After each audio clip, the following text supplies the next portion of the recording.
દોસ્તો, આ સૃષ્ટિ પર જન્મેલો દરેક માણસ સવારથી સાંજ સુધી બસ એક જ દોડધામમાં લાગેલો હોય છે કે કોઈ પણ રીતે તેના ઘરમાં સુખ, શાંતિ, વૈભવ અને લક્ષ્મીનો વાસ થાય. માણસ પોતાના પરિવારના ભરણપોષણ માટે, પોતાના બાળકોના સારા ભવિષ્ય માટે કાળી મજૂરી કરે છે, વહેલી સવારે ઉઠે છે, ઓફિસો અને ધંધાના ધક્કા ખાશે અને લોહીનું પાણી કરીને રાત્રે ઘરે પાછો ફરે છે. પણ ભાઈ, ઘણીવાર તમે તમારી આજુબાજુ અથવા તમારા પોતાના જીવનમાં એક બહુ જ વિચિત્ર અને ચોંકાવનારી ઘટના જોઈ હશે. અમુક લોકો એવા હોય છે જે દિવસ-રાત એક કરીને લાખો રૂપિયા કમાય છે, તેમનો ધંધો પણ સારો ચાલતો હોય છે, પણ છતાં તેમના ઘરમાં રૂપિયો ટકતો નથી. હાથમાં પૈસા આવે એ પહેલાં જ ખર્ચના 10 રસ્તા તૈયાર હોય છે. ઘરમાં વગર કારણે ક્લેશ થાય છે, નાની નાની વાતોમાં પતિ-પત્ની વચ્ચે મહાભારત સર્જાય છે, ઘરના સભ્યો એક પછી એક બીમારીઓનો ભોગ બને છે અને કમાણીનો મોટો ભાગ દવાખાનાના બિલ ચૂકવવામાં કે કોર્ટ કચેરીના ધક્કા ખાવામાં જ સાફ થઈ જાય છે. માણસ કંટાળીને માથું પકડીને વિચારવા લાગે છે કે આખરે મારાથી એવી કઈ ભૂલ થઈ રહી છે? હું તો કોઈનું ખરાબ નથી કરતો, હું તો આટલી મહેનત કરું છું, તો પછી માં લક્ષ્મી મારા ઘરનો રસ્તો કેમ ભૂલી ગયા છે? અને મારા ઘરમાં આ દરિદ્રતા ક્યાંથી આવી રહી છે?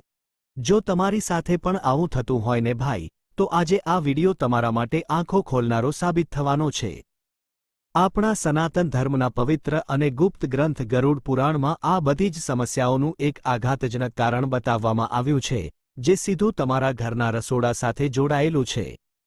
હા ભાઈ, તમે બિલકુલ સાચું સાંભળ્યું. રસોડું, જેને આપણે માત્ર રસોઈ બનાવવાની જગ્યા સમજીએ છીએ, તે વાસ્તવમાં આપણા ઘરનું સૌથી પવિત્ર સ્થાન છે. શાસ્ત્રો અનુસાર રસોડું એ સાક્ષાત અન્નપૂર્ણા દેવીનું મંદિર છે અને ત્યાં અગ્નિદેવનો વાસ હોય છે. રસોડાની અંદરની ઊર્જા જ એ નક્કી કરે છે કે તમારા ઘરમાં પૈસા આવશે કે ગરીબી આવશે. ગરુડ પુરાણમાં ભગવાન વિષ્ણુએ પક્ષીરાજ ગરુડજીને જિંદગીના જે ગુપ્ત નિયમો બતાવ્યા છે, તેમાં રસોડાને લઈને એક બહુ જ મોટી અને ભયંકર ચેતવણી આપવામાં આવી છે. ભગવાન વિષ્ણુ કહે છે કે માણસ અજાણતા પોતાના રસોડામાં એવી 3 નકામી અને અપવિત્ર વસ્તુઓ રાખી મૂકે છે, જે આખા ઘરની સકારાત્મક ઊર્જાને ચૂસી લે છે અને ઘરમાં એવો ભયંકર વાસ્તુદોષ ઊભો કરે છે કે કરોડપતિ માણસ પણ જોતજોતામાં કંગાળ થઈ જાય છે અને રાતોરાત બરબાદીના આરે આવીને ઊભો રહી જાય છે. આજનો આ વિડિયો તમારી કિસ્મત બદલવા માટે માઇલસ્ટોન સાબિત થશે ભાઈ, એટલે જરાય આળસ કર્યા વગર કે એક સેકન્ડ માટે પણ સ્કીપ કર્યા વગર આ એક વાતને બરોબર સમજો, કારણ કે અધૂરું જ્ઞાન માણસને ક્યારેય મુસીબતમાંથી બહાર નીકળવા નથી દેતું. તો ચલો ભાઈ, જરાય ટાઈમ પાસ કર્યા વગર સીધા એ પહેલી ભયંકર વસ્તુ પર આવીએ જે જો તમારા રસોડામાં પડી હોય, તો આ વિડિયો પૂરો થતાની સાથે જ તેને બહાર ફેંકી દેજો, નહીંતર બરબાદ થતા કોઈ નહીં બચાવી શકે. આ વસ્તુ છે રસોડામાં રાખેલા તૂટેલા, કરચ પડેલા અથવા તિરાડવાળા વાસણો. હવે આ વાતને બહુ ઊંડાણપૂર્વક સમજજો ભાઈ. આપણા મિડલ ક્લાસ પરિવારોમાં એક બહુ મોટી આદત હોય છે કે જો કાચનો ગ્લાસ કે ચિનાઈ માટીનો કપ થોડો એવો ખૂણામાંથી તૂટી જાય, અથવા સ્ટીલની થાળી વાટકામાં મોટો ખાડો પડી જાય કે તિરાડ આવી જાય, તો પણ આપણે તેને ફેંકતા નથી. સ્ત્રીઓ એમ વિચારે છે કે હજી તો આ સરસ કામ આપે છે, મહેમાન ના આવે તો કંઈ નહીં, આપણે ઘરના સભ્યો આનો ઉપયોગ કરી લઈશું, આમાં શું નુકસાન થવાનું છે? પણ ભાઈ, ગરુડ પુરાણ અને વાસ્તુશાસ્ત્રના નિયમો અનુસાર આ તમારી જિંદગીની સૌથી ઘાતક ભૂલ છે. શાસ્ત્રોમાં સ્પષ્ટ લખ્યું છે કે તૂટેલા વાસણો નકારાત્મક ઊર્જા, નેગેટિવ એનર્જી અને રાહુ કેતુના પ્રભાવને ખેંચવાનું ચુંબક છે. રસોડામાં તૂટેલા પાત્રો રાખવાથી માં અન્નપૂર્ણા અને ધનની દેવીમાં લક્ષ્મી ઘોર નારાજ થાય છે. જ્યારે તમે આવા તિરાડવાળા કે તૂટેલા વાસણોમાં ભોજન રાંધો છો અથવા ઘરના સભ્યોને પીરસો છો, ત્યારે એ ભોજન ભલે ગમે તેટલું પૌષ્ટિક હોય, પણ તેની અંદર નકારાત્મકતા ભળી જાય છે. આ ભોજન ખાવાથી ઘરના સભ્યોની માનસિક શાંતિ હણાઈ જાય છે, શરીરમાં અજાણ્યા રોગો ઘર કરવા લાગે છે અને ઘરના મુખ્ય કમાનાર વ્યક્તિની બુદ્ધિ ભ્રષ્ટ થવા લાગે છે. તેનો વેપાર ધંધો મંદ પડી જાય છે અને નસીબ આપોઆપ ઊંધું વળી જાય છે. એટલે ભાઈ, ઘરમાં ગમે તેટલી તંગી હોય, પણ ભૂલથી પણ રસોડામાં તૂટેલા વાસણો ન રાખો. તે કાયમ માટે ઘરની બરકત અને સમૃદ્ધિને રોકી રાખે છે.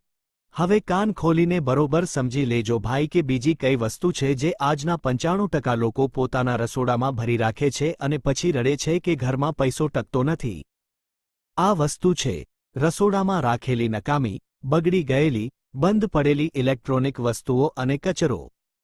આજનો યુગ આધુનિક યુગ છે ભાઈ, એટલે દરેકના રસોડામાં mixer, toaster, microwave oven, electric કિટલી કે ગેસના જુદા જુદા સાધનો હોય જ છે. પણ ઘણીવાર એવું બને છે કે આમાંથી કોઈ સાધન બગડી જાય તો આપણે તેને રસોડાના પ્લેટફોર્મની નીચે, કેબિનેટના ઉપરના ભાગમાં કે કોઈ ખૂણામાં એમ વિચારીને મૂકી રાખીએ છીએ કે પછી ક્યારેક ટાઈમ મળશે ત્યારે રિપેર કરાવી લઈશું અથવા ભંગારવાળાને આપી દઈશું. અને એ વસ્તુ મહિનાઓ સુધી એમ જ પડી રહે છે. ગરુડ પુરાણના નીતિસાર અધ્યાયમાં ભગવાન વિષ્ણુ કહે છે કે રસોડું એ અગ્નિદેવનું પવિત્ર સ્થાન છે. અગ્નિ એ શુદ્ધતાનું પ્રતીક છે.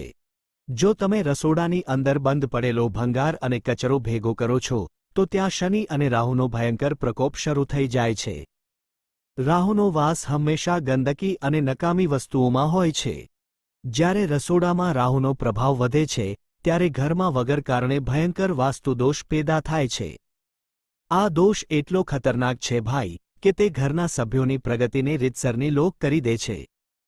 તમે ગમે તેટલી મહેનત કરો, ગમે તેટલી નવી નસીબની તકો આવે, પણ બધું જ પાણીમાં જાય છે. ઘરમાં કમાણીના સ્ત્રોત બંધ થઈ જાય છે અને દેવું એટલે કે કર્જનો બોજ એટલો વધી જાય છે કે માણસ ડિપ્રેશનમાં આવી જાય છે. એટલે ભાઈ, રસોડાને હંમેશા હલકું અને ચોખ્ખું રાખો. કોઈ પણ બંધ પડેલી વસ્તુ ત્યાં સ્થાન ન પામવી જોઈએ. આટલું સાંભળ્યા પછી હવે ત્રીજી અને સૌથી મોટી ભૂલ વિશે જાણી લો, જે ભૂલ આજના જમાનામાં દરેક ઘરમાં ફેશન બની ગઈ છે અને જેના લીધે સારા સારા પરિવારો પાયમાલ થઈ ગયા છે. આ નિયમ છે રાત્રે રસોડામાં એંઠા વાસણો છોડી દેવા અને પ્લેટફોર્મ ગંદુ રાખવું. હા ભાઈ, આજકાલની ભાગદોડવાળી જિંદગીમાં લોકો ઓફિસેથી કે ધંધેથી મોડા આવે છે, થાકી ગયા હોય છે, એટલે રાત્રે જમ્યા પછી સ્ત્રીઓ કે પુરુષો એમ વિચારે છે કે હવે અત્યારે કોણ વાસણ ઘસે, સવારે કામવાળી બાઈ આવશે ત્યારે ધોવાઈ જશે અથવા સવારે વહેલા ઉઠીને સાફ કરી લઈશું. આ વિચારીને આખું રસોડું એંઠું અને ગંદુ મૂકીને લોકો સૂઈ જાય છે. ગરુડ પુરાણમાં આ આદતને ઘરની બરબાદીનું સૌથી મોટું અને મુખ્ય કારણ બતાવવામાં આવ્યું છે. આપણા શાસ્ત્રોમાં લખ્યું છે કે સૂર્યાસ્ત પછી અને ખાસ કરીને મધ્યરાત્રિએ નકારાત્મક શક્તિઓ પૃથ્વી પર સક્રિય થાય છે. જ્યારે તમે રાત્રે રસોડું એંઠું મૂકો છો ત્યારે એ ગંદકીથી આકર્ષાઈને નકારાત્મક ઊર્જાઓ અને અલક્ષ્મી એટલે કે દરિદ્રતાની દેવી સીધી તમારા રસોડામાં પ્રવેશ કરે છે. જે ઘરમાં રાત્રે વાસણો એંઠા રહે છે ત્યાંથી માં અન્નપૂર્ણા હંમેશા માટે પોતાનું મોઢું ફેરવી લે છે અને એ ઘરનો ત્યાગ કરી દે છે. જે ઘરમાંથી માં અન્નપૂર્ણા ચાલ્યા જાય ને ભાઈ, એ ઘરમાં ગમે તેટલી પૂજાપાઠ કરો, ગમે તેટલા દોરા ધાગા કરો કે ગમે તેવા શક્તિશાળી ગ્રહો હોય તો પણ ક્યારેય બરકત નથી આવતી. પૈસા તો કદાચ આવી જશે પણ એ પૈસા ઘરમાં ક્યારેય સુખ નહીં લાવે, માત્ર ટેન્શન, કલેશ અને બીમારીઓ જ લાવશે. એટલે જ રોજ રાત્રે સૂતા પહેલા ભલે ગમે તેટલો થાક લાગ્યો હોય, રસોડાના તમામ વાસણો સાફ હોવા જોઈએ, પ્લેટફોર્મ એકદમ ચોખ્ખું હોવું જોઈએ અને ગેસ સ્ટવ લૂછેલો હોવો જોઈએ, જેથી સવારે જ્યારે સૂર્યનું પહેલું કિરણ પડે ત્યારે તમારા ઘરમાં હકારાત્મકતાનો વાસ થાય. દોસ્તો, ગરુડ પુરાણની આ વાતો કોઈ અંધશ્રદ્ધા કે કાલ્પનિક વાર્તાઓ નથી, પણ હજારો વર્ષો જૂનું આપણું અસલી વિજ્ઞાન છે, જેને આજના સમયમાં વાસ્તુશાસ્ત્ર પણ સ્વીકારે છે. આપણું રસોડું જેટલું પવિત્ર, સાફ અને ભંગાર વગરનું હશે, ઘરની સ્ત્રીઓ જેટલી ખુશ રહીને ત્યાં ભોજન બનાવશે, એટલી જ માં લક્ષ્મીની અસીમ કૃપા તમારા પરિવાર પર વરસશે. જે માણસ પોતાના રસોડામાંથી આ 3 વસ્તુઓ આજે જ હટાવી દેશે અને રાત્રે રસોડું સાફ રાખવાનો નિયમ માત્ર 21 દિવસ સળંગ પાળી લેશે ને ભાઈ, તેના ઘરમાં એક એવો અદ્ભુત અને ચમત્કારી બદલાવ આવશે જે જોઈને આજુબાજુના લોકો પણ દંગ રહી જશે. તમારા અટકેલા કામો આપોઆપ પૂરા થવા લાગશે, આવકના નવા સ્ત્રોત ખુલશે, દેવામાંથી મુક્તિ મળશે અને ગરીબી તમારા ઘરનો રસ્તો હંમેશા માટે ભૂલી જશે. તો ભાઈઓ અને બહેનો, ગરુડ પુરાણનો આ આંખો ખોલી નાખનારો અને લાઈફ ચેન્જિંગ વિડિયો તમને કેવો લાગ્યો? શું તમારા રસોડામાં પણ આમાંથી કોઈ ભૂલ થતી હતી કે કોઈ વસ્તુ રાખેલી છે? હમણાં જ કોઈ પણ સંકોચ વગર કમેન્ટ બોક્સમાં જય માં અન્નપૂર્ણા અથવા જય શ્રી હરિ લખીને તમારી હાજરી પુરાવી દો ભાઈ. જો વિડિયો સારો લાગ્યો હોય, સાચું જ્ઞાન મળ્યું હોય તો લાઇક અને શેરનું બટન ઠોકી દેજો જેથી તમારા મિત્રો અને પરિવાર સુધી આ પવિત્ર માહિતી પહોંચી શકે અને આપણી ચેનલને સબસ્ક્રાઇબ કરવાનું બિલકુલ ભૂલતા નહીં.